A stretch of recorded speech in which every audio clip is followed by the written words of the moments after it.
It could very well be that there was a natural area on the earth that the Temple Mount was deliberately built around. For centuries, the Dome of the Rock has stood as one of the most iconic and mysterious structures in the world. But recently, scientists and researchers uncovered something beneath it that left even the experts stunned. What lies under this sacred shrine could change everything we thought we knew about history, religion, and ancient civilizations. Get ready. What you're about to hear might just blow your mind. At the heart of this discovery lies the exposed stone atop Mount Moriah, a location that has been revered for centuries. In ancient Semitic belief, this naked rock was seen as the very mouth of the serpent Tahum, a mystical gateway between the underworld and the world above. It's a place steeped in mystery, myth, and now, groundbreaking science. According to the Talmud, the foundation stone is believed to be the very spot from which the world was created. It's said that this was the first part of the earth to come into being. The world, tradition tells us, began when God took a special stone, called Even Hashatiyah, and cast it into the depths. It became anchored from the heavens above to the earth below, and from this divine anchor point, the rest of creation began to unfold. In the mystical writings of the Zohar, this stone is described as the center of the universe, the cosmic heart of all creation. It was also the site of the Holy of Holies, the most sacred chamber in the ancient Jewish temple. The Torah tells us that God gathered the very earth used to create Adam from this area. It was here that Adam, and later Cain, Abel, and Noah, offered sacrifices to God, marking it as a deeply spiritual site from humanity's earliest days. Jewish tradition also holds that this is the exact place where Abraham faced his ultimate test, proving his faith when God asked him to offer his son Isaac. In Islamic tradition, this story is also honored, but with a key difference. Muslims believe it was Abraham's son Ishmael whom God asked him to sacrifice, and this event also took place on this sacred rock. This single stone, rooted in history, myth, and faith, is revered across cultures and religions, connecting us all to the origins of the world and the divine. According to the Bible, when King David purchased a threshing floor from Araunah the Jebusite, he offered a sacrifice there. It's believed that on this very rock, David experienced a powerful vision, angels ascending a golden ladder into the heavens. Moved by this divine moment, he longed to build a permanent temple on the site. However, because David was a warrior with blood on his hands, he was not permitted to carry out this sacred task. Instead, the responsibility fell to his son, King Solomon, who completed the first temple around 950 BCE. The most sacred part of that temple, the Holy of Holies, is believed to have stood directly atop this very rock. The location holds deep significance for Christians as well. In addition to its role as the Jewish temple, it's believed to be a place where Jesus came as a child and later returned to pray and teach. During the Byzantine era, the mother of Emperor Constantine the Great is said to have built a modest church on this site, called the Church of St. Cyrus and St. John. It was later reconstructed and renamed the Church of Holy Wisdom, the structure that once stood where the Dome of the Rock now rises. Muslims also deeply revere this location. According to Islamic tradition, it marks a sacred moment in the Prophet Muhammad's life. According to Islamic tradition, this is the sacred place from which the Prophet Muhammad ascended to heaven, accompanied by the angel Gabriel. The Quran tells us that during a miraculous night journey, Muhammad was taken from the sacred mosque to the farthest mosque, a journey meant to reveal divine signs to him. These two holy sites are widely understood to be the Kaaba in Mecca and the Temple Mount in Jerusalem. Muhammad's journey was guided by the Archangel Gabriel, and together they rode a mystical winged steed known as Al-Buraq.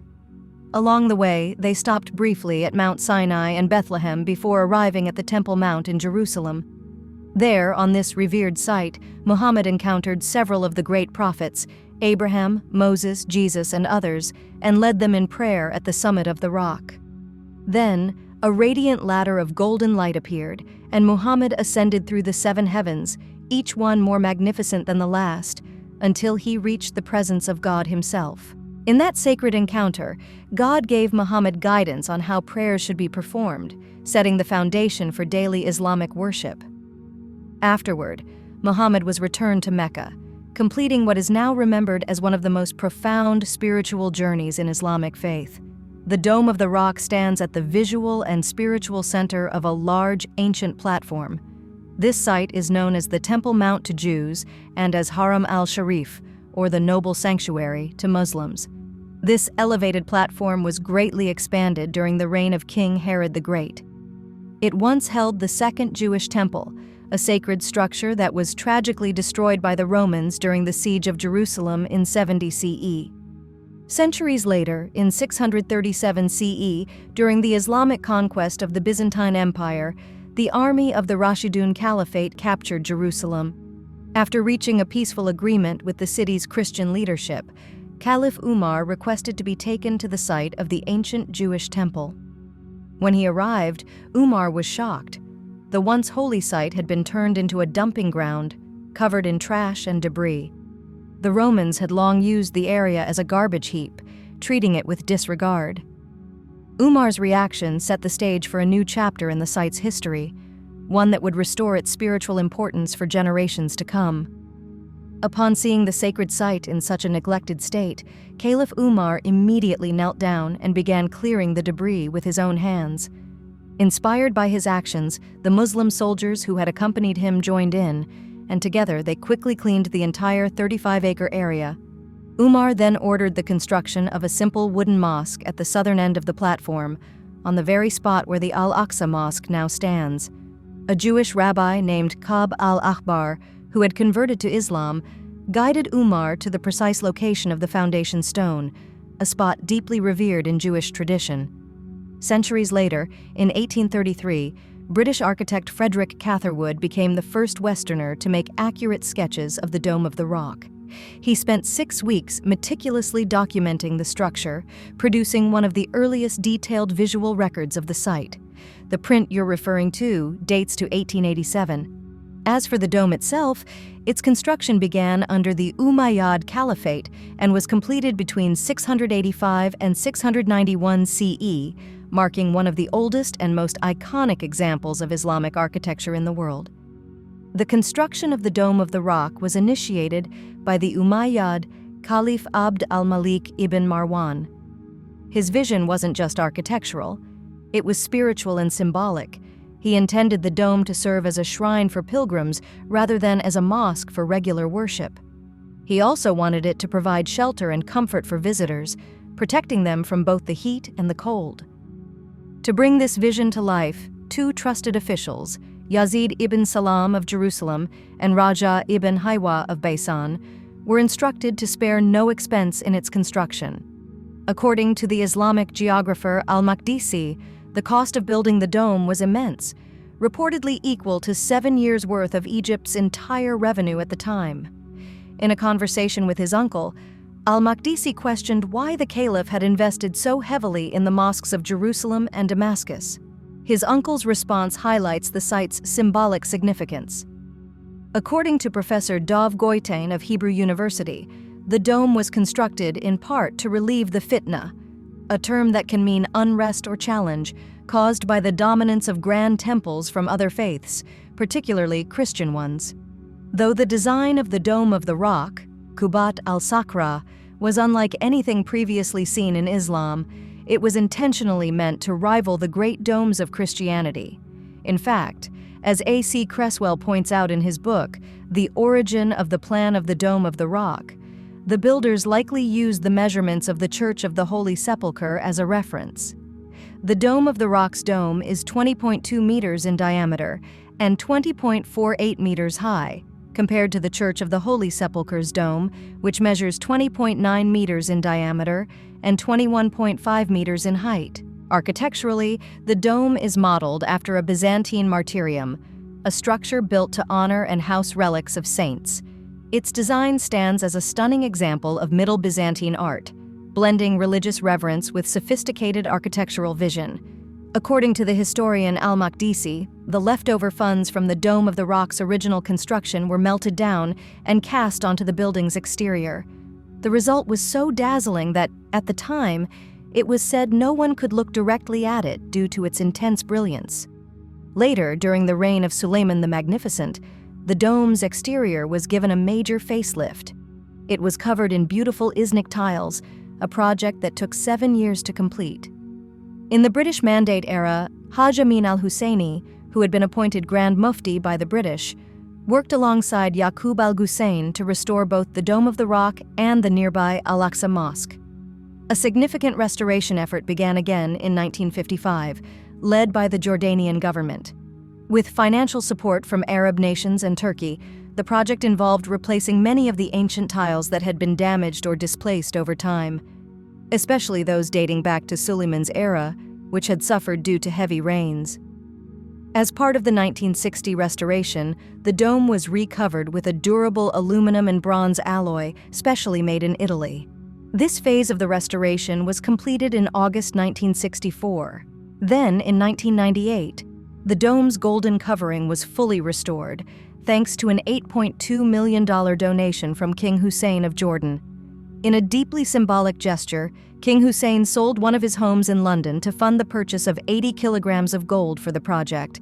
Inside, the dome's interior is richly adorned with intricate mosaics, marble, and Islamic art, much of which was added centuries after the original structure was completed.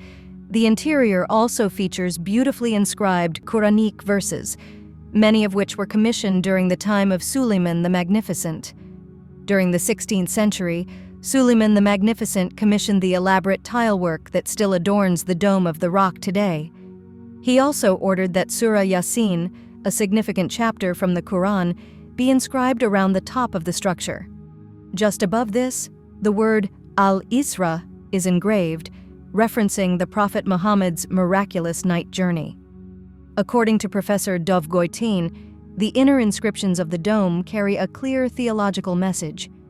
They subtly challenge Christian beliefs while firmly asserting the Islamic view of Jesus, Isa, as a revered prophet, not the Son of God. The phrase, "God has no companion," appears 5 times, and verses from Surah Maryam, 1934-37, which directly deny Jesus' divine sonship, are prominently displayed. Interestingly, the inscriptions also include a respectful invocation. "Pray for your prophet and servant Jesus, son of Mary, in the name of the one God, Allah." This line reflects a dual theme, both religious distinction from Christianity and a spirit of reverence toward Jesus as a key figure in Islam. Professor Goitain suggests that both rivalry with Christianity and Islam's respect for earlier prophets influenced the message behind the Dome of the Rock. More recently, archaeologists uncovered a hidden gate on the eastern wall of the Temple Mount, likely the ancient Nicanor Gate, adding a new chapter to the site's deep history. The Feast of Sukkot is closely linked to this wall. In temple times, Levites would descend 15 steps, singing the 15 songs of ascent, to draw water from the pool of Siloam, a joyful ritual symbolizing divine blessing. The eastern wall itself is precisely aligned, with subtle elevation differences reflecting ancient temple design, from the Court of the Women to the Court of Israel. Recently, Dr. Eli David identified 2 blocked arches not mentioned in 19th century records. Dr. Lean Rittmeyer believes they could date back to the Crusader period or earlier. Though the plaza was expanded in the 7th or 8th century, it may include even older structures, like stone courses that might be part of the Soreg, a boundary that once restricted access to ritually impure people. There's also evidence suggesting the presence of sealed underground chambers at the southern end of the eastern wall. Back in the mid-19th century, British officer Charles Warren requested permission to explore one of these openings. Mysteriously, by the very next day, a pile of dirt had been placed in front of the entrance. This was later reinforced with a stone wall, effectively blocking access. Recent findings beneath the Temple Mount have left researchers stunned. Dr. Lean Rittmeyer believes a section of the site may have once been the chamber of hewn stone, where the Sanhedrin held court. Nearby, large ancient stones, possibly dating to the Herodian era, may have supported the women's court. Even more intriguing are the blocked archways spotted by Dr. Eli David, which Rittmeyer suggests were once part of a triple gateway, potentially from the Crusader period or earlier. These hidden features hint at a much older, more complex history under the plaza. What makes this even more remarkable is that the discovery came just before Sukkot, a major Jewish festival filled with music and sacred rituals. In temple times, Levites would descend to the pool of Siloam, draw water, and return to pour it on the altar, each morning marked by the sound of trumpets. All of this reminds us, there's still so much buried beneath Jerusalem, waiting to rewrite what we know about history, faith, and the sacred. This ritual was so joyous and spiritually uplifting that ancient texts say, "Whoever has never witnessed the water-drawing ceremony has never experienced real joy in their life." The timing of this archaeological discovery, so close to Sukkot, adds a powerful spiritual resonance to the ongoing exploration of the Temple Mount. It reminds us how deeply the ancient rhythms of worship, music, and tradition are still tied to the stones beneath Jerusalem. Experienced joy. During the festival of Sukkot, Jesus drew attention to the water-pouring ritual, saying in John 7:37-39, "If anyone is thirsty, let him come to me and drink. Whoever believes in me, streams of living water will flow from within him." Amazing facts about the Dome of the Rock, not a mosque. Though often mistaken for one, the Dome of the Rock is actually a shrine built over the foundation stone, similar to how the Kaaba in Mecca is built over a sacred stone. Who built it? The shrine was commissioned by Umayyad Caliph Abd al-Malik, but later, Abbasid Caliph al-Mamun tried to take credit by changing the inscription, forgetting to change the original date, which gave away the truth. Design origins. Built between 688 to 691 CE, the structure blends Romanesque, Byzantine, and Baroque influences. The rotunda design was inspired by the Church of the Holy Sepulchre. The dome's look. The Golden Dome wasn't always as we see it today. It has been restored several times, most notably re-gilded by King Hussein of Jordan in the 1990s. Did you know? The Dome of the Rock in Jerusalem has no grand entrance gate, unlike many modern religious buildings. Instead, it features 4 modest, nearly hidden doorways, reflecting a subtle architectural design. Although often mistaken for a mosque, it's actually a shrine, built over the sacred foundation stone, similar to the Kaaba in Mecca. It was constructed between 688 and 691 CE under Umayyad Caliph Abd al-Malik. Later, Abbasid Caliph al-Mamun tried to take credit by altering the inscription, but forgot to change the original date, preserving al-Malik's rightful legacy. That's it for this one. See you in the next video.